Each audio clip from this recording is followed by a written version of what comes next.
Hello friends, welcome to C job info. അപ്പോൾ നമ്മൾ ഈ വീഡിയോയിൽ ഷെയർ ചെയ്യാൻ ഉദ്ദേശിക്കുന്നത് നാഷണൽ ആയുഷ് മിഷനിലേക്ക് കീഴിൽ വന്നിരിക്കുന്ന വാക്കൻസികളെ കുറിച്ചിട്ടാണ്. Multi purpose worker, nursing assistant എന്നീ തസ്തികകളിലേക്കാണ് അപേക്ഷകൾ ക്ഷണിച്ചിട്ടുള്ളത്. മലപ്പുറം ജില്ലയിലെ വിവിധ ആരോഗ്യ സ്ഥാപനങ്ങളിലാണ് നിയമനം ലഭിക്കുന്നത്. യോഗ്യത നോക്കാം.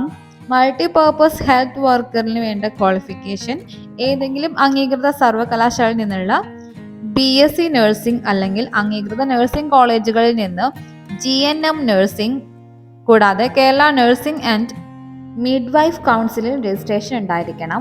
നഴ്സിംഗ് അസിസ്റ്റന്റ് ആണ് അടുത്തതായിട്ട് വന്നിരിക്കുന്ന വാക്കൻസി.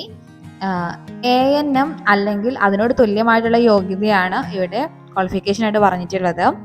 പ്രായപരിധി നോക്കാം. മൾട്ടി പർപ്പസ് ഹെൽത്ത് വർക്കർക്ക് 40 വയസ്സ് വരെയാണ് പറഞ്ഞിരിക്കുന്ന ഏജ് ലിമിറ്റ്. കൂടാതെ നഴ്സിംഗ് അസിസ്റ്റന്റിന് 40 വയസ്സ് വരെയാണ്. ശമ്പളം വരുന്നത് മൾട്ടി പർപ്പസ് ഹെൽത്ത് വർക്കർക്ക് 15,000 രൂപയും നഴ്സിംഗ് അസിസ്റ്റന്റിന് പ്രതിമാസം 11,550 രൂപ വീതമാണ്. താല്പര്യമുള്ള ഉദ്യോഗാർത്ഥികൾ യോഗ്യത, വയസ്സ്, മറ്റ് അനുബന്ധ രേഖകൾ ഉൾപ്പെടെ അസൽ രേഖകളും പകർപ്പുകളും സഹിതം December 20 Malappuram Mundupparamba government homeo ആശുപത്രിയിലാണ് എത്തിച്ചേരേണ്ടത്. മൾട്ടി പർപ്പസ് ഹെൽത്ത് വർക്കർ തസ്തികയിൽ രാവിലെ 10 മണിക്കാണ് ഇന്റർവ്യൂ നടക്കുന്നത്.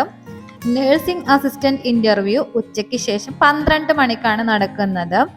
അപ്പോൾ എത്രയും പെട്ടെന്ന് തന്നെ നിങ്ങൾ അപേക്ഷിക്കുക. മറ്റുള്ളവരിലേക്ക് ഈ വീഡിയോ എത്തിച്ചു കൊടുക്കുക. GNM ANM നഴ്സിംഗ് കഴിഞ്ഞിട്ടുള്ള നിങ്ങളുടെ ഫ്രണ്ട്സിലോട്ടോ റിലേറ്റീവ്സിലോട്ടും വീഡിയോ എത്തിച്ചു കൊടുക്കുക. അപ്പോൾ അടുത്തൊരു വീഡിയോയിൽ അടുത്തൊരു ഇൻഫർമേഷനായിട്ട് കാണാം. ഈ വീഡിയോ ഇൻഫോർമേറ്റീവ് ആയിട്ട് തീർച്ചയായിട്ടും സപ്പോർട്ട് ചെയ്യാൻ മറക്കരുത്.